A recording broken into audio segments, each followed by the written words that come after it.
Hey, have you tightened up today? This is the Two-Tone Takeover, and I am the Two-Tone Bandit, and this is a podcast for Tennessee Titans fans by a Tennessee Titans fan. Pull up and represent that two-tone blue the way that you want to. This is a fan-based community built just for us, a place where the fans can actually have a voice because your voice matters too. On today's episode, we'll be breaking down a few subjects. We're going to have a tribute for Coach Mack. We're going to be looking at the Cowboys trade offers, this 12 to 20 for 4 that we've heard, possible Cardinals jumping or making moves that are being jumped up to from a trade option from someone else, and looking at potential moves and how that can affect us. And we're also going to look at, the season post Calvin Ridley, because a lot of people are speculating some of these wide receiver moves. And of course, the impact will be there because we're not sure about Ridley's presence at the end of this year. And speaking of receivers, we're going to also look at how big of a jump do the Titans need from Alec Iomana in year 2 for this team to have an added layer of success. But before we get into all that, I need you to lock in, like, share, and subscribe. Tighten the hell up. And now we can get straight to it. All right, welcome today. Next episode. Appreciate you being here. Of course, familiar faces. We got Titans Van. We got Coach Murphy in the building. We're here to break down more news for the two-tone blue, the way that you like to have it. But before we get into the moves and the money and the madness, we want to pause and give a moment for Coach Mack. A real one. We really lost a real one here. Dave McGinnis wasn't just a coach. He was a tone setter. He was a voice of grit. He was a man who embodied what football is supposed to feel like. Whether it was on the sideline or behind the mic, Coach Mack gave the game emotion, honesty, and toughness. And that's just something that you can't teach. And in a league full of analysts and a bunch of business decisions, Coach Mack reminded us that football is still about heart. It's about effort and accountability. With that being said, I'm going to open with that, but I'm going to ask you guys so you can give your piece too. What's your favorite Coach Mack moment, and do you think today's NFL is still missing voices like his? Ben, you can take it, and we'll go left to right, and then Murphy finish up. We'll move back around.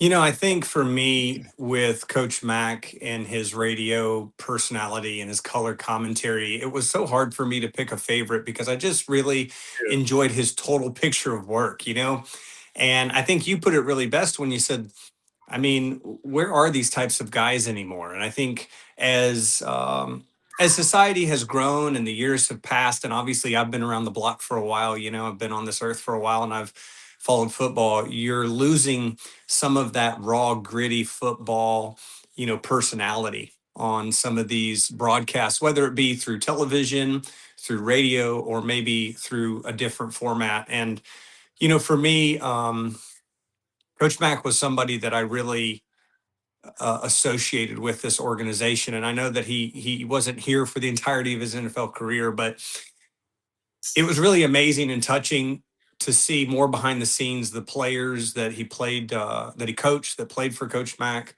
share their stories of how he coached them, how he related to them, how he didn't demean them as people, how he didn't feel the need to usurp some type of authority because of a position, and he cared about them as people and players. And so many guys that have come out and said, I wouldn't be where I am today without him. And man, what a legacy that shows of a man to leave on this earth. And his loss really has hit a lot of us. It was hard for me. I was in shock when I saw it. Yeah. And I'm gonna miss his voice on the calls. I'm gonna miss his authenticity and what he brought to it. And he definitely won't be forgotten.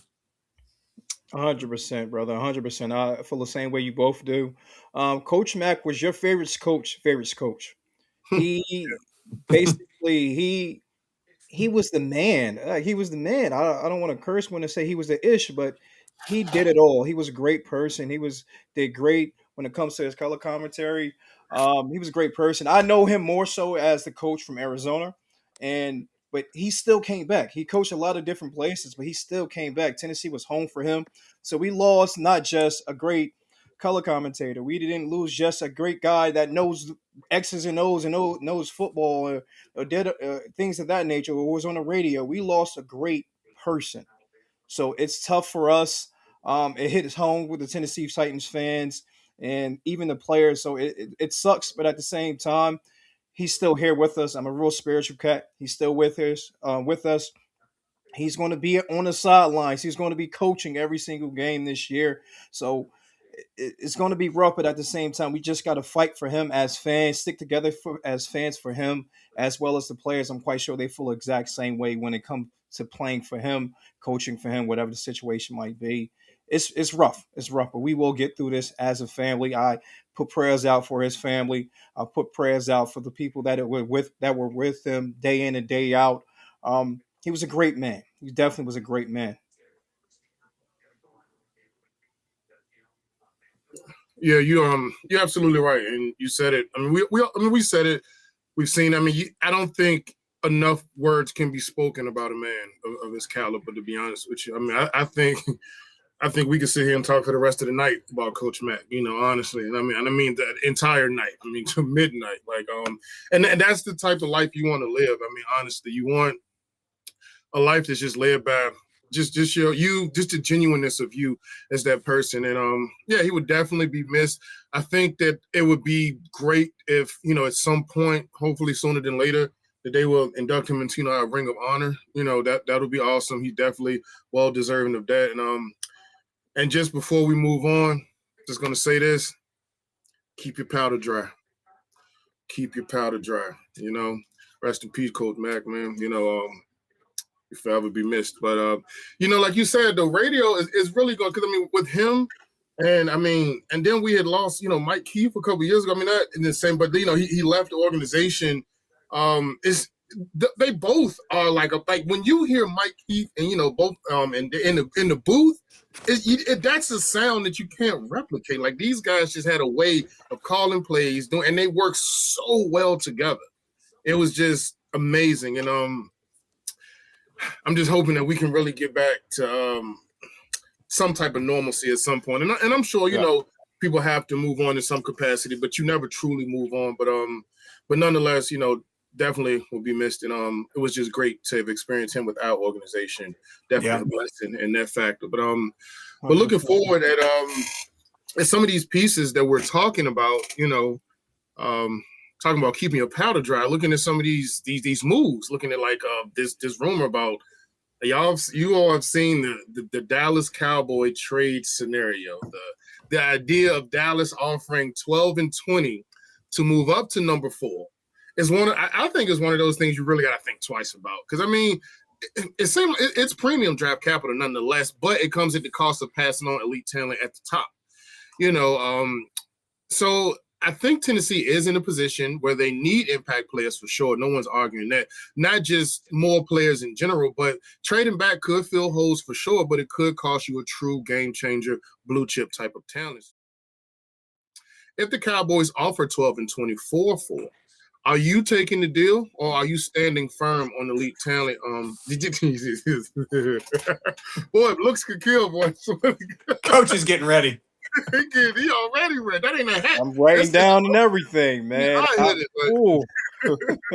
Yeah, Van, tell us, man. I'm gonna give Coach Mom the cool off because he's sweating over there.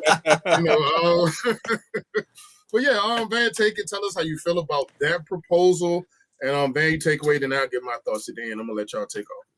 Yeah, it's to me, the idea of a Cowboys offer and a trade in the hypothetical of a 12 and a 20 for a 4 is quite tantalizing, right? I don't personally, I'll lead with this opinion. I'm not convinced that Jerry Jones will do it, especially for what I've heard reported, which seems to be the smoke around it would be their interest in like a Sonny Styles, or maybe even one of the two guys like a David Bailey or an Arvell Reese, if we're talking about a trade with the Cardinals, which is, totally possible as well, in my opinion, because they're in an organization that's been talked about.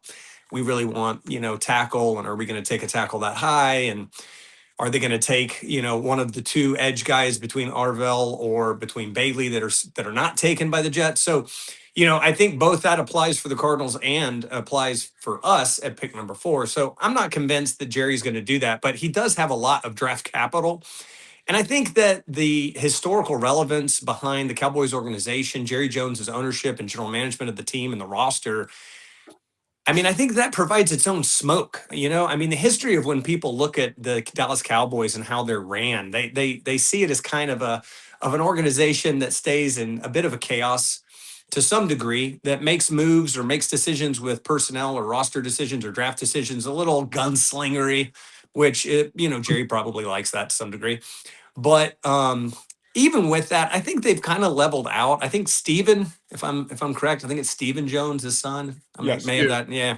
Mhm. He came in and he seems, just in my perception over the last decade or so, however long it's been, it seems like he kind of levels his dad out a bit in these decisions as Jerry gets older. So now back to the hypothetical. If we're sitting at 4 and nothing happens above us at 1, 2, and 3, and we get that trade proposal, it would be really hard to pass up. I would almost think that if it's going to depend on what Borgonzi's board looks like, right? Because if on our board, and none of us fans know this, but if on our board, the top 2 guys, for instance, are Bailey and Reese, okay, just hypothetically, and then maybe that third guy is Jeremiah Love, then if both of those guys are gone by 4 and the Titans are looking at, the top guy on our board is now actually the third guy on our board, we're going to be able to trade back into 12 and 20, which I think is really the second sweet spot of the first round for depth, for talent, so to speak. And we can gain draft capital. That would be really hard to resist, especially with a team like the Titans right now. Now, you guys know that I'm a big proponent of picking Love at 4. I would be elated if we did that. I don't think we can really screw up the pick unless we go like the offensive tackle from Miami. I might jump out my second story window just because I know I won't really get hurt, but I'll want to hurt. But I don't think we can screw up the pick. So it's kind of a tough sell in some ways for me. But Borgonzi and Brinker have said many times, and I think it was in Borgonzi's introductory press conference, maybe his second, third, as we were getting to know him as a GM, he was talking about how important it was to get a certain amount of picks. I think he said 12 or so in the top 100. Yes. And that is something that was ingrained within him, right? So this would allow him to achieve that and follow through with what it is he believes that's going to build this team and build it to be a contender sooner. So it is definitely appealing, I would say, because hypothetically, if we were to trade back to 12 and 20 and keep both of those picks, then at 12, one of those wide receivers, I mean, we've had, I think, 4 or 5 of the top receivers in on visits. And one of those guys are definitely going to be there at 12. And then at 20, you could even end up with an edge piece like a Messidor or, somebody else if they're high on your board. Or if a cornerback, one of the top corners seems to fall that deep, you might have, you might be tempted there. And then we turn right back around in the second round and we got options on what to do with that pick. So, man, it would be tough. It would be tough. I feel like if that trade's presented to the Titans, I almost feel like we would take it, to be honest with you. First of all, if that trade is presented, Dallas, everybody in that organization would be fired. Because I say that because the value isn't there. It doesn't matter what scale you want to go with. There's a lot of scales out there. The value isn't there for them. So it would have to be 12 and 20, and let's say, all right, for our 4 and possibly our second, our 4, or possibly our third at 66. It still doesn't make sense. Because it gives us an extra top 100 pick, but it takes one away. So are you really achieving that max of, hey, we want 12 top 100 picks in 3 years, 4 years, and we're not getting that. If you think about it like that, maybe a pick for next year, you want to play with things, but in all, I don't think they have. I think it's all smoke and mirrors when it comes to it. They just want the Giants to panic, and Makes sense. I get it. I get it because the Giants want Sonny.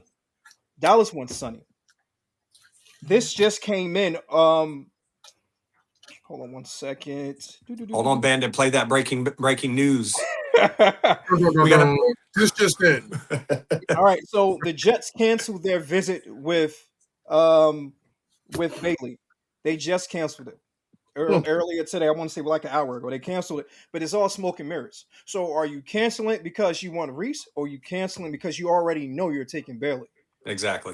So, and when it comes to this, Interesting. if Bailey's going 2, there definitely might be a trade at 3 because there's no real true value for that pick. They don't want Reese. I've been preaching this for the longest. Reese reminds them of Isaiah Simmons. Isaiah Simmons is a tweener. Reese is a tweener. He's a edge outside linebacker. Depends on who you talk. He wants to be an edge because he wants that edge money, and I get that. But Arizona doesn't want that. Arizona, they're so scared of making that same mistake again. So if Dallas did make that trade, it wouldn't be with us; it would be with them, and that makes sense for everybody. And I'm 100% not okay with that too, because now that puts us with this dilemma: do we take Reese or do we take Love?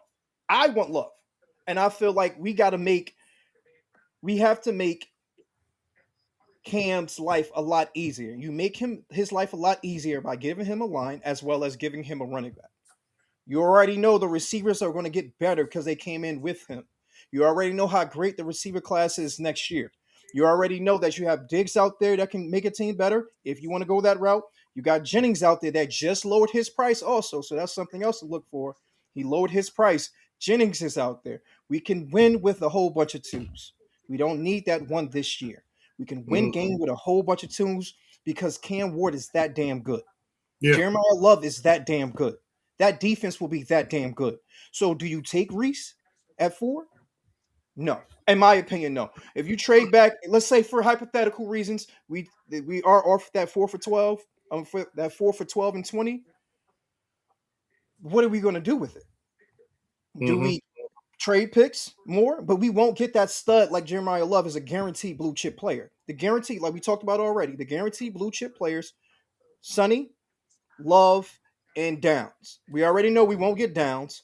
Sonny is still out there. But if we're trading down, we already know we gave away Styles. So I personally think we should just stay at 4 and just pick between the two, Love it or Sonny, and just call it a day. Or let them do what they got to do and just let Dallas make that big trade. Let the Cardinals bump down and get their tackle that they want because they can get that tackle around that 12 and 20 range. And we just do what we got to do. Take Love. I'm scared of I'm scared to pick Reese because he has the biggest bust factor in the top 5. And when you think about it, he is the biggest. That is the biggest bust that can happen. That's the most likely bust, I should say, that can Yeah. happen. So why go with the most likely bust when you can go with a guaranteed stud in Love or a guaranteed 100+ tackles for the next 10 years in Sonny Styles? I would rather not get Styles because I have so much faith in Gray. And I have so much faith in our linebacker core as of right now. And I know how good that linebacker core, that linebacker draft next year could be also. So I wouldn't even play with fire. You go with the guarantee thing, the best player available, and just win football games with the best player available. Don't play with it. And also, I'm going to throw this out here real quick. I apologize. I might go off a little bit of a tangent. Not a tangent, but just go off a little bit. Lander Barton, Cody's brother, is in this draft. He's 6'4", 6'5", and he moves beautiful. He moves just like Rodriguez out of Texas Tech, and you can get him in the 5th or 6th round. Why not just pair those two together and just develop him since he looks just like Fred Warner and plays. No one plays like Fred Warner, but he looks like Fred Warner, and you can develop him in that such. If you want to do that, he develops. Let him develop him and call it a day. Is understand they like bringing family members together because they did the same thing last year. So when Cam Ward and his cousin, so why not just do it like that? In my opinion, I don't like the trade because of course I like the trade because you love the picks, but there's a lot that comes with that. So I wouldn't even really acknowledge it. I would just take my guy and just go from there. Yeah, and I want to add just one thing, man, because you brought up so many good points. But the only thing I'm going to add is just simply that I have been very consistent on the fact that I don't think the Titans should trade out of this pick as a personal view. Now, that doesn't mean that's what I necessarily think that Borgonzi and crew will do. Yeah. And I think they might be tempted to trade down depending on the offer. I don't think it's going to happen with the Chiefs. I think it might happen if the Cowboys did it. However, to me, the far more likely and realistic trade is with the Cardinals at 3.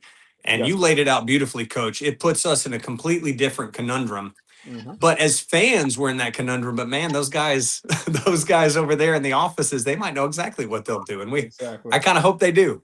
I do too. I definitely do too. And you got to think about it like this also. I did see something out there where we did trade down to 12 and 20, and then we traded back up to 7 and still got Love. That's not likely. That's not likely at all, because if they take Sonny at 3, I apologize. If they took, let's say, for example, Reese, if Reese somehow, some way went 2 to the Jets and Bailey went 3 to Arizona, we traded. They picked up Sonny at 4 because they jumped the Giants. The Giants are going to take Love. Yeah, absolutely. So that doesn't make sense. I don't know. I just see so many fear factors when it comes to it. Of course, you don't want to play with fear, but there's so many fear factors in there. I would just take my guy if he's on the board and just call it a damn day. Let's not play with fire. Don't play with our food. Like I say all the time. Let's not play with our food. Let's just eat right now, take Love, and get up out of there. Okay, well, since you mentioned Arizona, kind of bring me to my next question or thing that we were speaking on. And so Arizona right in front of us, you know that. Yeah. You're looking at their needs, like kind of you talking about who they might target. That could directly control who's available at 4. I mean, like I said, unless you're the first pick, you really can't control who you might get, because you never know. We've seen teams trade up to 2 or even down from 1, but 1 is definitely in control over everybody. But if the Cardinals go a certain direction, wide receiver, edge, quarterback, whoever, do you think it could either force Tennessee's hand or open the board wide up? I mean, it could be, some people could look at it as leverage in certain situations, whether we use it or not. But do the Cardinals actually control how the Titans' first round plays out? I think the Cardinals do. And I'll tell you why. It's because, now, I'm no Cardinals expert, right? But what I will say is that organization's in a bad spot. They're definitely rebuilding. They do not have their quarterback of the future on the roster right now. They have quite a bunch of needs, much like the Titans. People can look at the Titans and say, here's your need, here's your need, here's your need, and they keep going down the list. Yeah. The Cardinals are in a very similar situation. If you guys kind of felt the path of mock drafts and projections, mostly it was offensive line that everybody said the Cardinals were going to pick at 3. And then you started hearing, hey, that's kind of rich for the offensive line, even though that dude from Miami is a stud or could be a stud coming into the league. They're saying, that could be kind of rich. Maybe they'll trade back.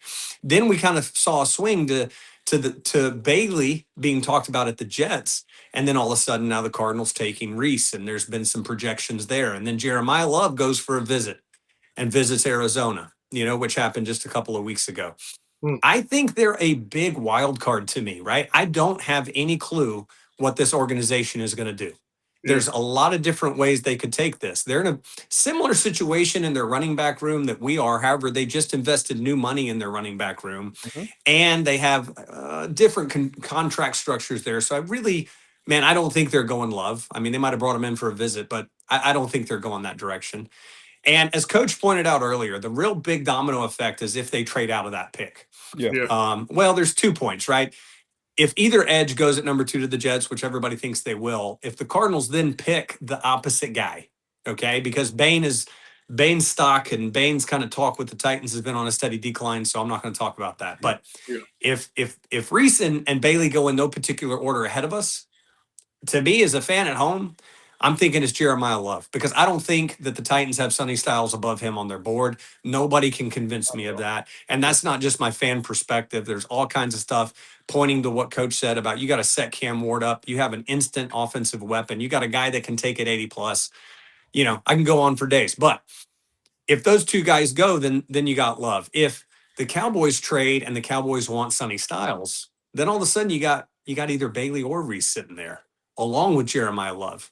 And so for us fans at home, I don't think we'll know what's going to happen until Goodell says the first letter of that name that comes out of his mouth, when everybody's just gritting our teeth. Yeah. So I think the Cardinals do control it for us because to me, I don't think the Titans have, hey, tongue in cheek here. I could get roasted. I don't think we've really ever said we're going to really trade out of this pick because I agree with Coach.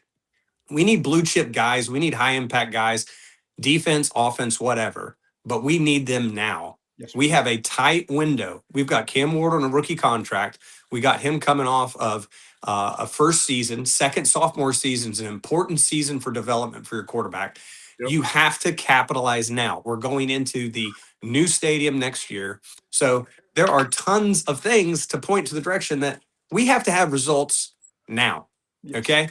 Yes, we want them long term. Yes, we want to build them properly. We want to brick on brick. We don't want gaps, but we need results right now. And so I really think that they're going to stay and pick there, which is why I think the Cardinals control a lot of what we do. Yeah. Cool. All right. I honestly think the Jets control more than the Cardinals because I know I'm 99.9% sure if Bailey's on the board at 3, they're going to take Bailey more so than taking Reese. If Reese is there, that's when the question gets a little bit it gets a toss up. So I think it's really the Jets because yes, they like both edges. Both teams like both edges, but it's not honestly a comparison. In my opinion, I think Bailey's the best prospect. As you guys already know. So I think if the Jets take Bailey, that's when things get into okay, we don't know what's going to do, what they're going to do, but they should trade out, like you were saying before, when it comes to everything that they need to improve upon. If you go to 12, you can guarantee get Ty Simpson, who you want. They like Ty. They just rung him in for the top 30, and you can get any tackle. Well, not any tackle you want, but at that 20, you can get a different tackle if that's the picks that they're going to be offering. Yeah. Dallas is going to be offering. So I think more so the Jets is something that we really have to keep an eye on more so than the Cards because the Cards are going to trade out. I really don't see them picking Reese. I really don't see them picking Love. I really think it's going to be Bailey or bust for them because they need that tackle. And I don't think they're going to reach for that tackle because it doesn't make sense. It doesn't make sense of them picking a tackle there. So honestly, I think it's the Jets when it comes to that. And the Cardinals got to be smart. They got to take that offer. And I pray to God they take that offer. I'm praying they take that offer. Now, question for you guys. I want to throw this little monkey wrench in there for both of you guys. Do you think Love is ahead of Reese on our big board, or do you think Reese is ahead of Love? I think Love is up. You still think Love over Reese? Because I think they had a report when they said somebody said I want to say it was Paul Kaharski or somebody, but they were saying that if we did Reese, then they was going to put him at hands in the dirt type of edge, and that's not where he's at. I mean, we already kind of got Femi, if you will, if you want to talk about a project player. I mean, so I don't think you're not. No, it's not like you take the Shore thing. I don't think that we would gamble on what we would want Reese to be when we kind of know what Love is, if that makes sense. But, yeah, Bandit took the words out of my mouth. I think Love's higher on our board, and honestly, I do feel like while Reese is at a higher level coming out of college than Femi was, and there's no debate there. We just took him. This regime just picked him with the second round pick to come from outside linebacker to a hand in the dirt type edge rusher. And no matter what the fans think about Femi and all this crazy takes, in my opinion, the dude still has potential and growth. And the Titans are committed to draft and develop. So I don't see them having any way that they go with a second similar molded player, even if he has a bit of a higher stock coming out of college, to draft and develop with Jeremiah Love sitting right there. I don't see that. I agree. Yeah. Okay. Well, let me ask you all this before we jump on. It's not too much. I just kind of want your feedback on it. So I kind of get the sense is where we at. I mean, for the most part, we sold on Love. Willing to entertain a Styles pick, but I mean, Love seems to be the guy that we want to get in here. But let me ask you this. Okay, so I know that you said that you'd rather go Love. You're not prefer to do the trade out with the Cowboys at 12 and 20. But I did have a few more options that I wanted to ask you about that I was looking at, and not necessarily saying that you would go with these options. I'm not thinking you would go over Love for this. But if they did take these trade scenarios instead, would you feel better than the Dallas one? That's kind of what I want to know how you would feel about. So I'm gonna just run it to you. If you need me to repeat it back, first one would be with the Saints. So we would give up 4, and we would get back pick 8. They sit at 8, so that's a little bit more than 12. But we will also get their 3rd round at 73 and their 4th round at 132 overall. Or we could look at the Commanders, giving up our 4th. We would get their 7th and their 3rd at 71. Or we look at the Dolphins, and we could get their 4th. We would go down to 11, but we would get their 2nd, 43 overall. So out of those 3, which one would you feel better about? I mean, let's say, okay, move past the Cowboys one, but if either 3 of these were to fall, would you feel better about it, and which one would it be? For me, I think it's either got to be 7 or 8 with with the Commanders or the Saints. I don't like moving that far back in the first round, especially with the remainder of those picks. I get that you would have a second. I think, didn't you say the Dolphins was a 2nd round? Yeah, the second we moved down to 11, which I really don't like, but we would pick up 43, so we would have 35 and 43 overall. Yeah, and 35 and 43, you could do some nice things, and you could build, but I just don't like that space there within the first round. I don't like that middle teens. I mean, to me, 12 is kind of pushing it even for me. I think you could still get that wide receiver there. The 20 of the Cowboys makes it better. If we didn't have that, I think you got to either go with the Saints or the Redskins, Commanders. I had to do that on release day, man. I had to do that on uniform release day for them or whatever. That arrow looked good. That still looked good, though. Well, hey, just any throwback to that is way better than what they've had. Absolutely. So I really, the 7 and 8 spot is a little black hole-ish to me, unless something happens with the Browns pick at 6, because you got to think, if we're not at 4 or 5, let's say the Giants either pick Sonny Styles or Jeremiah Love. 6, the Browns are there. And I made a mention of this in a chat, but a local guy from Cleveland radio said that he was pretty plugged in and said he was told to expect the unexpected. A little Big Brother reference there when it comes to the Browns draft. I don't really know what that means, but if there's a surprise there, then we're at 7. What are we looking at? If Carnell Tate's on the board, hey, that may not be good. That may not be a bad idea at 7 or 8, right? The value there may be pretty good for us. Better than 4. Exactly. Yeah. But I think it has to be either 7 or 8, and I won't belabor the point, but I think that's as low in those 2 that I'm comfortable going. The rest of the draft with like the depth and your 2 and your 3 and your 4s, those are nice pieces. We saw what Borgo could do. He had 3 great pickups in the 4th round last year. So I totally believe that we can add good depth, but I'm just going to rewind the tape here to my earlier statement. I think we need instant impact. Yeah. And I don't want to be in a position where the 53 has a bunch of 4th round guys. I'm just being honest. Exactly. Yes, sir. Yeah.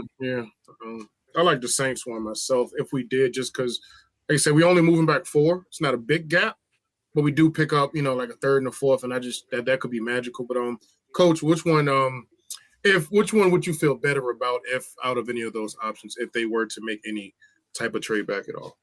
That 2nd round pick has me like, okay. Because I really feel like we're going to end up trading up back into the 1st round anyway without 35. Or possibly trading back. It depends on how the wide receivers drop off the board. But that 7 and 71 does look better to me. Of course, I would want to stay. That extra pick when it comes to the 4th, yes. But again, we don't want to have a whole bunch of 4th round guys on the roster if we don't have to. It's all about how the ball falls and who drops off and who stays on. If we pick in 7, 9 times out of 10, it will be Bane. That's the only thing I could think of because I don't know who else is going to be there. Downs is going to be gone. Styles is going to be gone. Love is. What if though? Okay. What if Love falls? What if? What if y'all remember when we did that mock draft when we actually played out with Washington? I think. Yeah, we Washington because Love was still there, and we was like, oh, yeah. I mean, crazier things have happened. Crazier things have happened. They're not going to. All right, let's look at it like this. If we did trade back to that, well, no, Washington probably would take Love in that situation. Maybe, or do they go Caleb Downs because of Sean Taylor? The comparisons. Do they do that? I don't think they will. If they did, though, look at this. They pick Caleb Downs at 4. Sonny Styles goes 5. 6 will be Cornell Tate. I almost can guarantee that's going to happen. And then 7, Love falls in our lap. So we get the guy we want the whole time. That's crazy. And we did that. Borgo would be the guy. Like, let me tell you something, man. It'll look, but you'll be like, I can't believe he pulled it off. I can't believe he pulled it off. Then you can package that 71 with that 35 and bounce a nice distance up in the first round and possibly get an Omar Cooper Jr. Man, I would be ecstatic. I would be happy because then you have your OTs, your offensive tackles that's down the line. You have your offensive guards that's going to be down the line. You have your centers that will be down the line. What if crazier things have happened? It's going to be crazy. I'm going to be live, man. I'm telling you, I can't wait. But again, bro. But again, I don't want to play with my food. I don't want to risk it. But damn, that do sound kind of good. I'll tell you, if Borgo pulled that off, there'd be a new X account called the Borgoat. There you go. It would be out there. First. You heard it here first. So, somebody's going to take that. It is not my shadow account. So when somebody takes that, it's not my shadow account. I do think that's when it comes down, right? When those are real situations that we talked about that can happen in the NFL draft. But the separation between fans, reporters, whatever, and the guys in the office are the relationships that they build across the league with the guys in the other offices and the amount of information that they're willing to share with one another because they say, hey, who's the top on your board? What are you guys really leaning to? And the fact, hey, do we believe these guys or do we not? Exactly. And so that's what's going to come down to with the Titans front office. If they feel like they can add value in that hypothetical and still get their guy, whoever, it's not just Jeremiah Love, whoever that guy is at a lower pick, absolutely they should do that. Absolutely. And again, like we just saw, with Bailey not taking that 30 visit or being denied that top 30 visit with the Jets, something is there. Yeah. Either they know something and they trying to play, like we said, play spades. That's what I think it is. Everybody's playing spades right now. They're holding their hands tight. They're keeping their pairs. They're not letting nobody know other than their partner what's going on. So it's a lot of smoke and mirrors going on right now. It's a week before the draft, man. Everybody's having fun. I'm excited, bro. I am excited. That's what I'm saying. I can't wait because this will be my first time going to a draft, any draft ever. Yeah. And so the fact that I'm going to Pittsburgh, because I made that, I'm pulling the plug. I'm gonna be out there, hitting them streets early, interviewing Titans fans because I think it's gonna be interesting for me to hit a lot of those street interviews. Out there on the ground, talking to people, seeing how they feel about who we might pick. And then my secondary goal is to see where a majority of them might be gathering at the moment that, we'll be actually watching the draft. Yeah. Because I want to actually catch because at that point, then I'll be actually streaming on here live. And when I'm live, I want to catch their immediate reaction. And then I want to go around and be like, okay, now how do you feel about who we just got? So I get to get the before and after. But we down to the nitty gritty, man. What we 8 days and counting? 8 days and counting, brother. Hey, we're gonna wake up to. I call it 2 loves away. There you go. Man, he got all the jumps. Yo, he going with it. He a poet and ain't even know it. Look at that, man. And I'm right there with you too, brother. For sure, man. Love would transcend this team. Like we legit. I don't want to get over my head, but I can see playoff potential with Love on the floor. For sure. Absolutely. Well, look, okay, so with all of this going around about the draft, let's look at what our roster is looking like currently, and not too deep, but more so just some intriguing pieces. We're gonna talk about Ridley, Levis, and Iron Man, and literally in that order. But I hear that there's a lot of growing chatter. Like, could Calvin Ridley be moved post the draft, and is Will Levis truly locked into the 53-man roster? I'll give you my quick sentiments on that, and I think, we all know that, Ridley has that veteran presence, but, if the Titans do go wide receiver early, then I do think things can get interesting. And as for Levis, I mean, this regime didn't draft him, and that always matters. But this is what I think, and I've been talking about this the last few episodes. I'll just give it to you like this real quick. I think Ridley is here for the year. You restructure a contract not to let go of a guy. I mean, it's a reason you're that's essentially saying we want you here just for a cheaper price. Yeah.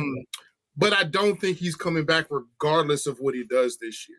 So one thing that I think that is actually in our favor is that Ridley is actually playing for his career this year. He's not playing to convince us to re-sign him, because I just don't think they're going to do it. I think that they had the contract is done. They're going to bring better players, more players, younger players. And so that's great for us that the guys out there actually play. Because if he doesn't, I mean, I pray he has a healthy season. We don't want to see anyone get injured. But barring injury, or, if he has any type of lackluster performance, I don't really see that much interest in Ridley after this year. So if he wants to continue to play in the NFL, he has to have an impressive season this year, which is something that I think people have to consider. So he's playing for his career. And as far as Levis, I personally don't think I think we're going to Malik Willis Levis. I think we're going to keep him through the preseason, because you want to put your product on display. The last thing we know about him is the guy left the team and he went to good shoulder surgery. How do you shop a guy right there? That's where his resume left off at. Get him healthy. Let Dayball help, coach him up, get him in the preseason, show some flashes, and then you can shop him at the time when teams are maybe not so happy with their quarterback play or looking to add depth into that. I mean, one team that I could truly see is maybe the Rams. I can see the Rams. I can definitely see, because I don't think Levis is bad. I just think he was dumped in a bad system with no direction. But I could definitely see him developing with Sean McVay, and especially even sitting on a year learning from Matthew Stafford. I think he might be one of those later career development pieces that just didn't get a good start, but maybe come year 4 for him. I definitely think he could, pop out and surprise some people. Would you consider moving Ridley after the draft or playing out the year, like I said, or is Levis really a lock for this roster? Or do you think that, like you said, they'll shop him off later? Van, you can take it and coach, do your thing after. Yeah, with Ridley, I think he's here. I think he's here just like you said. I think that's why we restructured. We brought him back. It was better for the team. It was better for Ridley. He's coming off of unproven season with injuries. He's had numerous different types of injury concerns, which unfortunately ended with the broken leg. I mean, I was so hyped to see him come back that game. And the very first pass that man catches, I mean, it was just heartbreaking for me, because I think the guy's great. Just as a person, he really is a good guy, good culture guy. But to me, Ridley is here, and he's here as a veteran presence. He's here as someone that Cam Ward, I think he likes. I think Cam Ward believes in him. I think Cam Ward likes playing with him, likes having him in the room. And I think it's an important piece for a wide receiver room that really lacks experience and lacks that type of leadership. Calvin came in from a Brian Dable system in college, at least 1 year, where Calvin led the Alabama Crimson Tide in receiving yards that season when they won the national championship. And they had some studs on that roster, including Devonta Smith. And, Calvin played with Julio Jones as a veteran guy that was over him in Atlanta. I think Calvin is a good mentor. He's a hard worker. He comes into camp. Everything you heard about Calvin last year outside of what we saw on the field from his coaches, from his teammates, was all positive. So I think he comes back. And you've got guys like Iowa Manor and DK who are fourth-round dudes that are still growing and need to take a second-year leap. And, while most of us think we're going to add through the draft with more wide receiver depth. And so what even better to have a veteran guy that might be able to kind of connect with our offensive coordinator in some way. And maybe that's a stretch. It was 1 year in college. I don't know. But you might be able to have somebody in the building and in that wide receiver room that can assist all of those young guys to grow and to continue. And I agree with what you said, Bandit. I think that this is a year for Calvin. I think that number one, it can help the team. Number two, we need it. The Titans are going to need Calvin to be productive. Regardless, we're going to need him to be healthy to have the type of year that we can have. And then also, I think it's because at the end of the season, we're either going to get rid of him via trade or we're going to cut him.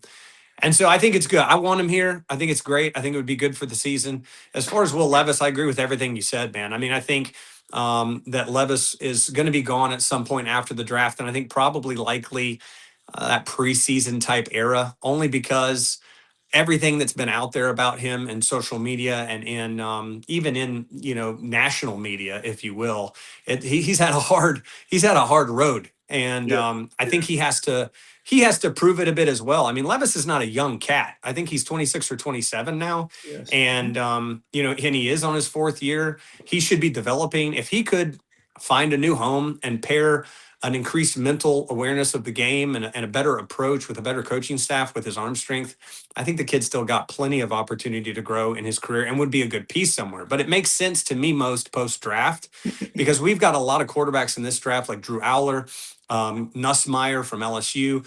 There's a lot of quarterbacks in this draft in the depth, even Ty to some regard, that people just kind of don't know where they're going to land or who's going to pick them. And so when all that dust settles, then you're going to have teams looking at their quarterback room and trying to evaluate where you are. On top of that, when you have teams getting into camp, you don't know where the injuries are going to hit, God forbid, to any player. But if an injury does happen, then you might have a door open where the Titans can move Levis and get something for it. So I think those are the likely scenarios there. Yeah. Okay. I thought about when it comes to Will Levis, I think he will stay for sure. I think he's going to stay not for the season, but until, like you guys were saying, post draft. I would love to get rid of him pre draft because it's going to be easier for us. Because, say, for example, he comes in, he looks good. They panic and they let Malik go too early last year. So, and you see how Malik, well, not believe, yeah, last year or 2 years ago, they let him go a little bit too early, and he developed. He got better. Who's to say he wasn't going to get better when he was with us? So, Mm-hmm. with that being said, I think they're conscious of that now, so they might hold on to him and just wait a little bit. And also, you got to look at where is he going to go. You said the Rams. The Rams got Kirk Cousins, and the Rams also love Drew Aller from. No, the Raiders got Kirk Cousins, I think. I think you are right. I think you Yeah, are right. it's the Yes, Raiders. I Yeah. apologize. That's my fault. The Raiders got him. Never mind then. If that is the case, then that is possible. I don't know why I said the Rams. I think I saw something. But yes, if that is the case, then that is still possible. So we will really see when it comes to it. I thought he possibly can go to Arizona, but Yeah. Arizona they got Gardner. They got Mm. Gardner as well as Jacoby. So I don't know if they want to do that. And I know for a fact they love Ty. So we don't know what's going to happen when it comes to that. The Jets love Ty too, so we don't know. So I'll possibly can look at one of those teams if they don't get Ty, who is could we trade him to the Jets? And we've been good trade partners with the Jets lately, so maybe we can do the Jets situation. So I don't know. Having four solid NFL QBs as camp arms is crazy though, and that would be great for us because we get the professional aspect of it. We get the quarterback arms that are out there, so these wide receivers will get work regardless of which quarterback will be throwing them the ball. So I do like that aspect of it. Um, I love Hayden Hooker. I can't wait to see what he does in Tennessee. I think he's going to be a stud, and I think he possibly can be our starting quarterback for the future. I apologize, our backup quarterback for the future, QB2 Okay. for the future. I Okay. think QB2 for the future.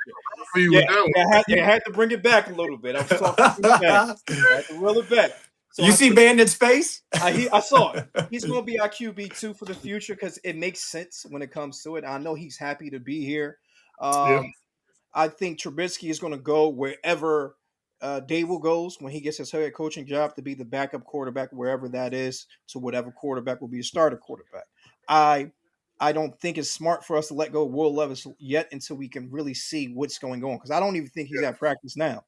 I didn't see anything of him throwing. I see everybody else throwing more so than him. I could Yeah, be wrong. Levis is there. He is They're there. just yeah, he's there. Yeah, so you see, I've been telling you, I'm in WrestleMania mode, brother. So I'm everywhere right now. So I'm seeing a lot of Okay. different things. I don't know what's real, what's fake. So with that being said, I think we should keep him there for a little bit just to see what we can get out of him. Mhm. See if we can get better value. I'd rather get a Exactly. pick in 2027 anyway, so I'm fine Exactly. with that. Yeah. Um, but when it comes to Red, I think he's going to stay on this roster throughout the season. If we Hmm. do trade him, I think we would trade him probably around the trade deadline if another receiver on our roster steps up and does what they have to do when it comes to it. But I do think he's going to be on the roster throughout the season, and I do not believe he's going to come back next year for whatever Yep. reason. Even if he lights it up, I think Yeah. he's still going to end up Correct. getting out of here somehow, some way. He would have to put on some crazy numbers to get another deal with Tennessee. But also, Mhm. I'm not sure if they've released his contract when it comes to it. Is it just 1 year now? Is it 2 years? I'm not sure how it is. I don't know how the void years go when it comes to him. So that's something else that we can look into, and that might give us a better idea of him staying or him going and whatnot. Okay. Cool. I mean, like I said, all that makes sense. I definitely can see them shopping Levis later in the year, just because it makes sense. Like you want to at least show word of mouth is one thing when people actually see him, because I mean that's what gets everyone attention. You know, Yes. when we actually see it, and when they see it, and I think it might even work out better because it's more pressure on teams because it's like you're right here at the season, so like you're gonna take them, and you don't have the luxury of waiting. Oh, we're going to draft all this. Here we got a guy. You just saw him. Recency bias. So I think they might jump on that and say, "Oh, all right, cool." And like I said, could just force a higher pick. And like I told people, I would rather go 6-7 or 5-6. We don't know how much it might jump up, but I do think that's the likelihood of increasing the value for him. So, this I got, final question I got that I'm one actually question good. though. Did Yeah, Jimmy G sign back with the Rams, or did he go somewhere else? I don't think I didn't he's see anything there. about him. I really don't think he's there. I think I don't know exactly where, but I'm feeling like I've seen something, and I don't know where, but I just don't think he's there. They Okay. have someone else behind him because I was talking about They him got as Bennett far as still is QB there. too. But Yeah. yeah, but I can see them because I know that Stafford was hesitating, and this would be you can anticipate this will probably be his last year. More than And so likely. they would definitely want a contingency plan, and they don't have a lot of draft capital. I'm not sure they made a Yeah. lot of trades and stuff, so it would be good for them to probably move in that direction. But nonetheless, we'll see how this all plays out. But I think we're all pretty much spot on as far as Levis being shopped a little later in the year and Ridley playing for his future for us this year. Speaking about other receivers on the roster, let's talk about Alec Manor because I think a lot of people have seen him as the two behind Ridley last year. Really had to be the one, and Yeah. so I think he represents this will represent the type of leap that the offense really needs. Year two is what potential has to turn into production. If Tennessee wants to take pressure off of the QB and open up the offense, they need a young receiver to step into a real role, not just show flashes. Another thing that I really like to highlight, and this just shows you how bad our room was, is that we have Van Jefferson and Tyler Lockett here and Calvin Ridley. So when you look at, we went into the season with Calvin Ridley, Tyler Lockett, Van Jefferson, and the others. Calvin got hurt. Van didn't have any presence, and Tyler just left us. Yeah. So when you take those top three receivers off, it's not hard for people to zone in on who you obviously is becoming Cam's favorite target. Yeah. These rookies aren't able to really shake off when you just immediately throw the pressure on them in the middle of the season. You lost three receivers who should be able to draw attention away and allow these rookies to develop better. So I think that's another wrench that people don't really consider because no one's really talking about Van Jefferson and Tyler Lockett, and then the Calvin injury cut his year short. And so we have to consider that as well. So I do think with a better, more healthy roster this year that Alec will step into that role. But how big of a jump do you think Iron Manor needs to make in year two for this offense to truly level up? For me, I think that Ellick needs to double his production, in my opinion. And there's a couple of reasons I say that. Cam had over 3,000 yards passing, and his top receiving option was Chig at like 500 and something yards. I mean, that's nuts. It's crazy that Cam was able to get to that level and spread the ball around to so many different targets. But Ellick, for me, and I'm going to be a little critique here. I absolutely agree, Bandit. You laid it out great with all of the different absolutely legitimate reasons why a rookie, right, would have more weight on him than maybe necessary at that level. Yeah. But Ellick, to me, somewhat disappointed, especially through the first half of the season. I think he had some issues with some concentration drops, even though I think he was only credited with 4 drops on the season, which 4 drops on a season is not bad. But his attempts versus receptions, I think he had like 46% of receptions versus how many opportunities he had, balls thrown his way. And, that's just not good enough. If I remember from ranking, and take PFF or whatever you want it, but out of like 80 receivers, he was in the bottom tier. I think he was like 60 something, 60 plus. Now, the other side of Ellick was there was a lot of things that stood out to me when watching the games. There were big moments, big third downs, big situations where that ball was there. He could have made the catch. And for whatever reason, he didn't. And it seemed to be consistent. And, I remember an interview during the season. It was after a game. You'll have to forgive me. I don't remember which one. I don't remember if it was in the locker room, but it was kind of one of those deals where Alec was talking about his fatigue. And he was talking about coming out of a college season, followed up with draft prep through a combine, then the NFL draft, then boom, prepping for the NFL season. Obviously, Alec is a big culture guy. He was one of the rookies that was there early, that was there every day. I think he is a fit for this team. I think he has really star potential in my mind. I mean, he has a lot of potential. His body, his physicality, his height, his route running, and he's working his butt off in the offseason right now. If you follow him, if you look at Instagram, he's working hard. I would like to think that in a Brian Dable system that's known for allowing the route tree to get receivers open and scheming things, that he's going to have a natural jump in year two, having a better focus on his NFL career and not worrying about things like coming through the NFL draft. And even with the addition of Wan'Dale Robinson and a healthy Calvin Ridley, I genuinely think we need to see 750, 800 plus yards from Ellick this year to get the Titans to where we want to be. And that doesn't even, I mean, we're not even talking about drafting a receiver here, because we know we want to draft a receiver. Maybe you get him in the second, third round, whatever the case may be. And you'd like to see that dude come in and ball out. But to the point, I would like to have these guys that are already here a year step up their NFL careers in the second season to not put the exact same pressure on the rookie that they had applied to them because of Van Jefferson, Tyler Lockett, the injuries, and the entire mess.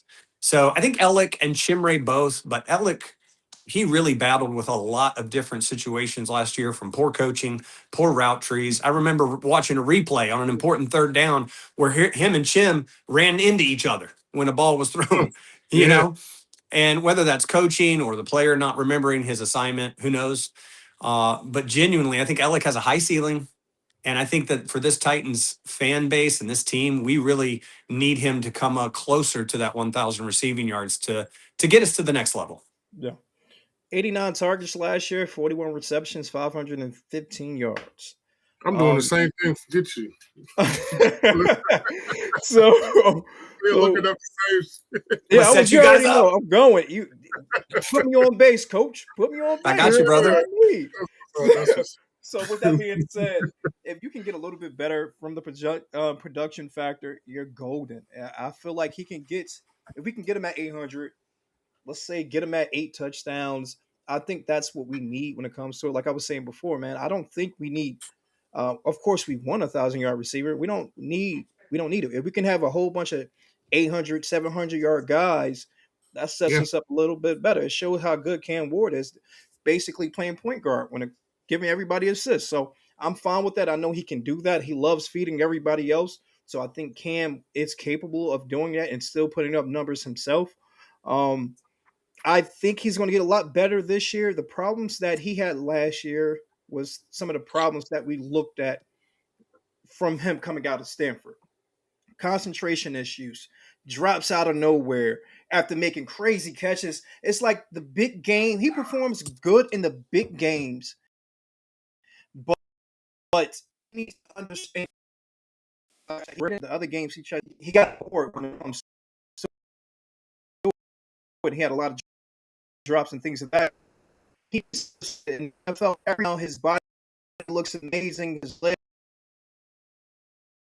factor, I think the conditioning factor will improve for him this year, and I think he's going to ball out and get better. I would love to see what that production is going to look like with a solid number one wide receiver in the future.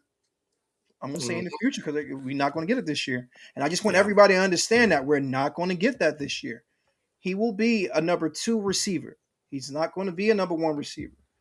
He could be a great number 3, but he can be a good number 2, and that's what he's going to do in our system in the next couple of years. He reminds me so much of I believe Gabe Davis, the guy that was in Buffalo. He reminds me so much of him.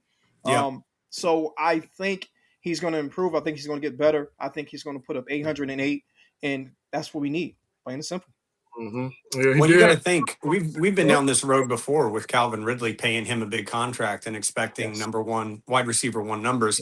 And I know what Robinson is. I mean, Robinson's not your typical number 1 receiver, nor will he be, I think, in this offense. But I agree with everything you said, but the Titans absolutely, especially with the day ball connection with Robinson, Mhm. we have to have 1,000 yards from that guy this season coming Robinson, in you off think? that contract. I believe so. Yeah, I could see that. I mean, like I said, Alec had. I mean, he did have 12.6 yards per catch, which is just not bad, average, Not bad at all. But I think Wandale would do a lot better just because he's playing with the best quarterback he's had since he's been in the NFL. I mean, Absolutely. I think we can actually say that right now. I mean, I don't think a Danny Dimes or a Jackson Dart, and no, nothing to those guys, but I just don't think they're not Cam Ward. And Cam Ward just Absolutely. has a certain grit and just an ability, just a vision that they just don't have. Like I was just watching a lot of highlights on so many plays when it was really. I mean, how many he's made great passes falling down. Like this is consistently, and that's that. I'm not even looking at that the agility aspect of it. I'm just more so looking at the determination and not give up and actually make something up. If they were blunders and they backfired, then we probably have a lot of questions because we could say that Will Levis kind of had that same grit. Like he just really tried not to give up on the play, but wasn't too conscious of how he was trying to keep it alive. And I think Cam Ward just had a better consciousness on those attempts to keep it alive. And the fact that he completed some of the craziest attempts in his rookie year, he might manage them for sure. They will help him clean certain things up. But I don't think you're going to take that dog out of him. I think regardless of how you coach him up, he's going to take chances. He's going to bet on himself. Yeah. And the more these guys gel together, the better it'll be for all of us. So, yeah, I think Wandale playing with a way better quarterback, looking at what he's done with these other quarterbacks. I mean, that's why people gave DeAndre Hopkins such high praise, because of the amount of quarterbacks that they went through in Houston and how he was able to consistently produce regardless of who was throwing him the ball. And so now when you put Robinson in such a better system with a better quarterback, with someone who knows him, he's not like he's going to somewhere with a new coach. I mean, your coach is pretty much still now. All he has to do is focus on you. He doesn't really have to worry about the defense and all the meetings. And he's a coordinator, so he can solely give you as much attention as you all need to make sure that this offense gets exactly where they need this to be. Coach, did you have anything you want to add on here? I know you got to get up out of here and get to the AEW thing. Got to wrestle it down. But I'm trying to respect your time, man. You want to, But that's all. back to what we were saying about before, bro. If you get love, you draw more eyes of the linebackers. So therefore, underneath routes are going to be wide open all day. Mm-hmm. Not to say TP won't get that attention, but TP is the person that you can be like, all right, I can cheat right here with, because I know I'm going to be able to catch TP. I know somebody else is going to be able to slow him down or whatever the situation might be. So like little stuff like that. This is why I preach love needs to be the pick, because linebackers are going to be locked in on him 24/7. And like I said, that underneath route is going to be wide open. Robinson or even Ridley, we have speed now. Oh my God. When was the last time you saw Tennessee Titans having speed with my wide receiver? And then DK too. So just think about Absolutely. exactly. We didn't even talk about DK. So the underneath routes are going to be red and get love. That's all I got to say. Yeah, that's all I got to say. Because I can see us. I even say when it comes to DK, like I said, I'm not really trying to turn into a receiver, but I don't necessarily need some of these guys to catch the ball unless the opportunity is there. But I would say they could be decoy guys. Why not just use them on a decoy? Just fly. I need you to just fly, because, like I said, either two things are happening. Either defense won't seize the true threat and allow you to, won't put pressure as hard. And so that'll open up. If Cam sees that, there you go. But, if they do follow him, like you said, that's pulling back while the linebackers focus on who's coming up. And now you got this wide open play field in the middle for guys to do whatever they want to do. And so you're going to have to pick your poison, and it's going to be hard to do because you got a lot of speed, you got a respectable backfield, you got a quarterback that can make things happen. So, he can make damn throw. I'm not trying to do a full circle back here, but I will make this point from my own perspective. Thank you, Coach, for the setup. Thanks for teeing me up this time. I'll make the point from this perspective. Watching that, I understand there's dynamics at play about coaching and scheme that change with the new coaching staff. Totally get that. However, watching the season last year, for me, it felt miraculous and achieving greatness if we had a offensive play call for a run that went over 10 yards. And then if it hit 15 yards, I was like, holy cow. this is great. When in fact, that shouldn't be the expectation for our fan base nor for our team. On top of that, when we played the Cleveland Browns and Tony hit that 60-plus yard touchdown run, hey, good blocking. Blocking kept going downfield by Van Jefferson. He hit the pay dirt. That was his longest touchdown run of his career. Yes. Right. And so for me, when you talk about the added addition of Wan'Dale Robinson opening up the schemes outside and past the box for getting our guys open, like Coach said, when you add Love, it is not, to me, it's not, hey, here's our running back room and here's Love. I mean, to me, there's a massive difference because you put a guy back there that has explosiveness, shiftiness, vision, that has an ability both in the pass receiving game and in the run game where those 10-yard runs ain't nothing anymore. And then we can get back to the old days where we can break an 80-yarder. And that opens up the plays for everybody, man. And man, I put this in the chat. I think it was today, but we scored over 28 points one single time last year. I'd love to be able to put that behind us and be an offense that can be considered, explosive once again. Yeah, you're right. It's coming, fellas. It's coming. I think we believe more than most people, but we do have I think objective perspectives, but not none that's too crazy takes. But this is the game of the sport, and this is what we do it for. Any last gems y'all want to throw in here before I take us home? Coach, you got anything? Hey, tighten up, baby. Look at him too. That was great. Simple as that. Tighten up. I feel like I can reach you. Get over here. I really should have played that better. Yeah, we're gonna have fun. That's awesome. So we're probably gonna do a couple mock drafts. At some point, getting up into the draft. I got a couple other guys. Maximus Titan is coming in this week. I don't know if y'all seen the guy Tennis Steve. I had him on. The new guy in the group. He's amazing. I don't know if y'all seen him. His Content Jackson from Titans Report podcast. He's now part of the Two Tone Takeover Network. We're building this thing one fan at a time, and these is the OGs, the pioneers. I appreciate y'all from being here from day one. We couldn't have had a better group of guys. Hey, you need to give yourself some flowers here, there, bro. We're gonna give it to you. Think about it. You brought all of us together. Never forget we're that, a team, bro. man. I appreciate it, man. Thank you. I appreciate it. You're our general manager. All right, man. There you go. There you go. I'm Borco. You're baby. Putting it down together, baby. Oh, that's all right. Well, look, I appreciate that, and I appreciate you all for tapping in and rocking out with us. Thank you for watching and being a part of what we're trying to build here, trying to build something real special. Thank you for being a part of this journey, trying to make a place where Tennessee Titans fans can pull up, speak up, and feel at home. So help me get the word out so more of the Two-Tone family can come and do the same because everybody is welcome. If you enjoyed this, do me a solid. Like, share, subscribe, and follow. Catch me on Twitter, IG, and TikTok at the Two-Tone Bandit. Let me know how you feel down below. I'll be checking back soon. TTF you all day, baby. I'm the Two-Tone Bandit, and we are out of here.